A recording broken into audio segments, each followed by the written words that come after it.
নবী করিম সাল্লাল্লাহু আলাইহি সাল্লাম বলছেন, যারা হক বলে না তারা হচ্ছে বোবা শয়তান। এই মেম্বারে কি বসেছি বোবা শয়তান হওয়ার জন্য? সকলে এক বাক্যে চিৎকার দিয়ে বলেন, এখানে কি বোবা শয়তান হওয়ার জন্য বসেছি? কখনো না। যদি এই মেম্বারে বসে বোবা শয়তান হয়ে থাকতে হয়, এর এই মেম্বারে বসে থাকাচ্ছে বাড়িতে গিয়ে বসে থাকাই হচ্ছে উত্তম। কারণ এই জায়গায় বসেছি হক কথা বলার জন্য। কথা বলেন ঠিক কিনা? ভাইরা আমার, আপনারা জানেন আমার দাদা হুজুর সম্পর্কে আপনাদের অনেকের ধারণা আছে না নাই? নুরুল হক মাওলানাকে কি চেনেন না?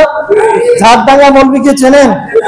এই উত্তরবঙ্গের বাঘ বলা হয়তো, যিনি আমাদের মতো মাইক দিয়ে ওয়াজ করতেন না, মাইক ছাড়াই ওয়াজ করতেন। যা আমি ওনাকে দেখিনি, আমার জন্মের বহু আগে তিনি মারা গেছেন। আমি যতটুকু শুনেছি তিনি কাউকে পরোয়া করে কথা বলতেন না। আমি শুনেছি যে তিনি কোট মসজিদের ইমাম ছিলেন।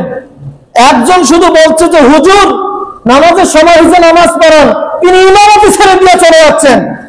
তো সম্মানিত ভাইরা, যাকে এই উত্তরবঙ্গের বাঘ বলা হয় তার রক্ত আছে আমার শরীরে, তার রক্ত আমার শরীরে বহমান।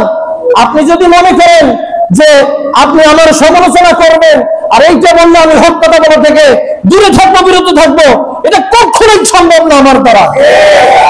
হক কথা বলে যাবো ভাইরা। এই জন্য জিহাদ হচ্ছে আল্লাহ পাকের ফরজ বিধান। হয়তো আপনারা মনে করবেন আমার হয়তো ইমামতি থাকবে না, আমি এগুলোর পরোয়াও করি না, কারণ রিজিকের মালিককে আল্লাহ। এই পরোয়া করে যদি কথা বলি, মানুষের ভয়ে যদি কথা হক কথা বলা থেকে বিরত থাকি, কিয়ামতের ময়দানে অবশ্যই আমাকে বোবা শয়তানের কাতারে দাঁড়াতে হবে। এখন বলেন, মানুষকে ভয় করবো না আল্লাহকে ভয় করবো? কথা বলেন, ভয় করতে হবে কাকে? আল্লাহকে ভয় করতে হবে। আল্লাহকে ভয় যদি কোন মানুষের অন্তরে এসে যায়, পৃথিবীর কোন মানুষকে সে পরোয়া করতে পারে না।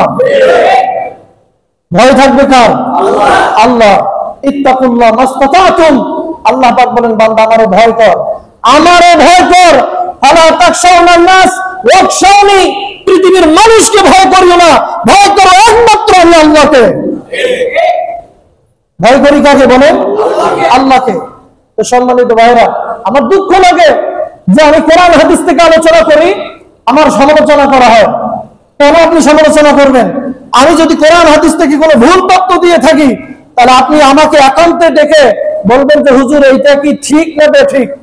কিন্তু মানুষের সামনে, দশ সমাজে আপনি আমার সমালোচনা করেন, আসলে আপনি আমার সমালোচনা করেন নাই, করেছেন আল্লাহর কোরআনের। জিহাদের মতো ফরজ বিধানের আপনি সমালোচনা করেছেন।